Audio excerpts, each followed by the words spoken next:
Di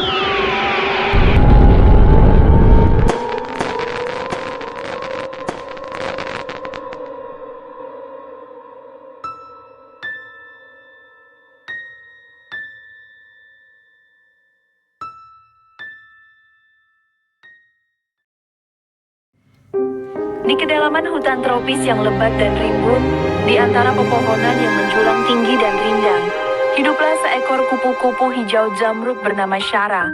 Sayapnya, sehalus sutra, berkilauan dengan warna hijau yang begitu pekat, menyerupai batu permata yang terpendam di dalam hutan.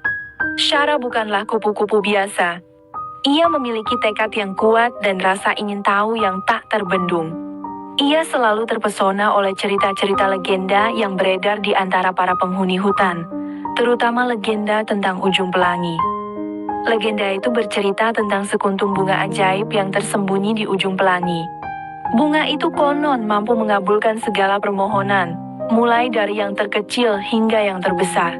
Shara, yang selalu merasa kekurangan sesuatu, sebuah teman sejati misalnya, bertekad untuk menemukan bunga ajaib itu. Ia bermimpi dapat memiliki seorang sahabat yang mengerti dan menemaninya menjelajahi hutan yang luas ini. Suatu pagi yang cerah, dengan semangat membara, Shara memulai petualangannya. Ia terbang tinggi, melewati dedaunan yang lebat, menghindari ranting-ranting yang tajam, dan berkelip di antara akar-akar pohon yang besar. Aroma bunga-bunga liar yang harum dan kicauan burung-burung yang merdu menemani perjalanannya. Namun, semakin jauh ia terbang, semakin sulit ia menemukan pelangi. Hari berganti hari, minggu berganti minggu, Shara menjelajahi seluruh penjuru hutan.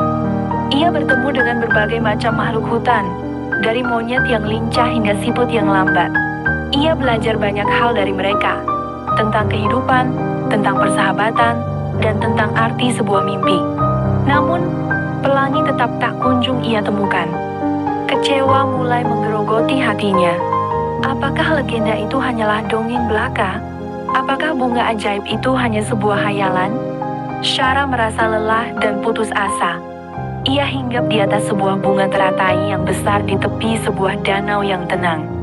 Air danau itu memantulkan bayangannya, kupu-kupu hijau zamrud yang tampak begitu kecil dan sendirian. Saat itulah, seekor kumbang kecil berwarna biru kehijauan hinggap di dekatnya. Kumbang itu bernama Rio.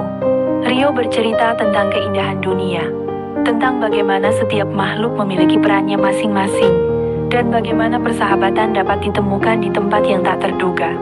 Rio bercerita tentang bagaimana ia menemukan kebahagiaan bukan dari mencari sesuatu yang ajaib, tetapi dari menghargai apa yang sudah ada.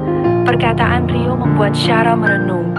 Ia menyadari bahwa selama ini ia terlalu fokus pada legenda dan bunga ajaib, hingga ia melupakan keindahan alam sekitarnya dan kesempatan untuk menjalin persahabatan.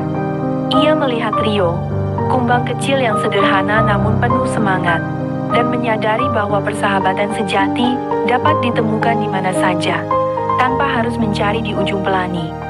Shara dan Rio menjadi sahabat karib. Mereka menjelajahi hutan bersama-sama, berbagi cerita, dan saling membantu. Mereka menemukan kebahagiaan dalam persahabatan mereka, sebuah kebahagiaan yang lebih berharga daripada sekuntum bunga ajaib yang hanya ada dalam legenda. Shara akhirnya mengerti bahwa pelangi memang hanya bias cahaya yang tak bisa disentuh. Namun keindahan dan persahabatan yang ia temukan jauh lebih nyata dan abadi daripada sebuah legenda. Dan itu, baginya, adalah keajaiban yang sesungguhnya.